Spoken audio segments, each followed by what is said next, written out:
તો સુરતના હજીરામાં under water સર્વિસના inspection સમયે એક કર્મીનું મોત નીપજ્યું।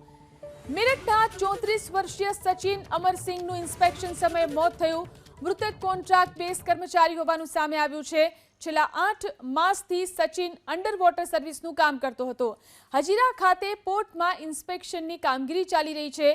સેફટી પ્રિકોશન સાથે પાણીમાં ઉતર્યો હતો સચિનના મોતના પગલે 2 સંતાનોએ પોતાના પિતાની છત્રછાયા ગુમાવી છે। તો સુરતના હજીરામાં અંડર વોટર સર્વિસના ઇન્સ્પેક્શન સમયે એક કર્મીનું મોત નીપજ્યું છે। મેરઠના 34 વર્ષીય સચિન અમરસિંહનું ઇન્સ્પેક્શન સમયે મોત થયું। મૃતક કોન્ટ્રાક્ટ બેઝ કર્મચારી હોવાનું સામે આવ્યું છે।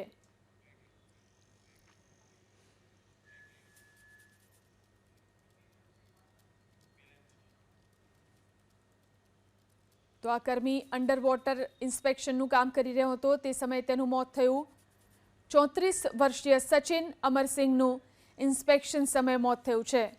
આ મૃતક કોન્ટ્રાક્ટ બેઝ કર્મચારી હોવાનું સામે આવ્યું છે અને છેલ્લા 8 માસથી સચિન અંડર વોટર સર્વિસનું કામ કરતો હતો। માત્ર 34 વર્ષનો યુવાન કે જેનું મોત નીપજ્યું છે, જેના કારણે 2 સંતાનોએ પોતાના પિતાની છત્રછાયા ગુમાવી છે।